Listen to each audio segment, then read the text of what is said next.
మీరు తులారాశిలో జన్మించారా? ఈ వీడియో స్కిప్ చేయకండి. ఒకసారి వినండి. భయపడకండి. ఆందోళన చెందకండి. నేనున్నాను. ధైర్యంగా ఉన్నాను. ఏదైనా సమస్య రావాలంటే నన్ను దాటుకొని రావాలి. తులారాశిలో ముఖ్యంగా జన్మించిన వారు, వృషభ రాశిలో జన్మించిన వారు, కుంభరాశిలో జన్మించిన వారు, మకర రాశిలో జన్మించిన వారు 4 రాశులండి. అర్థమైంది కదండి. తులారాశి, వృషభ రాశి, మకర రాశి, కుంభరాశి. ఈ 4 రాశులలో జన్మించిన వారు ఇంటికి ప్రథమ సంతానం కానీ, మూడవ సంతానం కానీ అయి ఉండకూడదు. వీరికి ఎనలేని కష్టాలు వస్తాయి. నిజంగానండి. నేను ఇప్పుడు కాదు 30 ఏళ్ళు రీసెర్చ్ చేశాను ఈ జాతకాలని. నేను చెప్పేది 1% కూడా రాంగ్ ఉండదు, నిజం ఉంటుంది. నమ్మండి, మీ జీవితాన్ని మార్చుకోండి.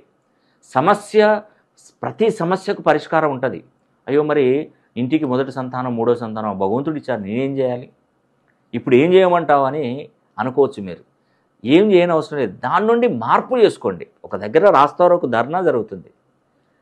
ఆ ధర్నా జరిగితే మనం అవతల వైపు వెళ్ళాలి, ఆఫీస్కి టైం అవుతుంది అని చెప్పి ఆ రాస్తారోకు గంట 2-3 గంటలు అయితే అక్కడే నిల్చుంటావా? లేదే.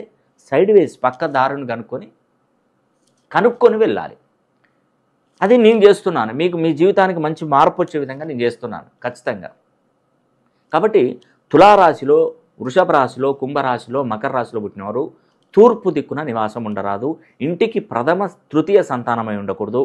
ప్రత్యేకించి 1వ తారీఖు, 10వ తారీఖు, 19వ తారీఖు, 28వ తారీఖులో జన్మించరాదు. దానివల్ల కూడా సమస్య. డేటు, మంతు, ఇయరు మొత్తం కూడితే 1వ నంబర్ రాకూడదు. అదేవిధంగా నేను ఇంకొక విషయం ఏంటంటే, ఎస్ అనే అక్షరము, ఎల్ అనే అక్షరము, జి అనే అక్షరము, సి అనే అక్షరము, ఏ అనే అక్షరంతో పేర్లు మొదలైనా కానీ ఎక్కువగా సమస్యలు వస్తుంటాయి. అంటే నేను ఎందుకు చెప్తున్నానంటే, మీరు ఇలాంటి సమస్యల్లో ఉంటే ఒక్కసారి నన్ను సంప్రదిస్తే మీకు ఖచ్చితంగా ఈ 2025 సంవత్సరం నుండి 2034 సంవత్సరం వరకు ఈ 4 రాశులకు మార్గదశ పట్టింది. నిజంగా మకర రాశికి గురుబలం పెరిగింది. కుంభరాశి వారికి ఏలినాటి శని కంప్లీట్గా వస్తుంది. తల భాగంలో నుంచి శని దిగుతున్నాడు, మెట్లు దిగుతున్నాడు.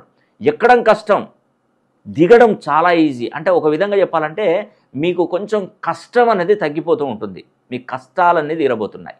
నిజంగా చెప్తున్నానండి. సో ఈ 4 రాశులలో పుట్టినటువంటి వారు ఒక్కసారి నన్ను సంప్రదించే ప్రయత్నం చేయండి. ఖచ్చితంగా మీ జీవితాన్ని నేను మారుస్తాను.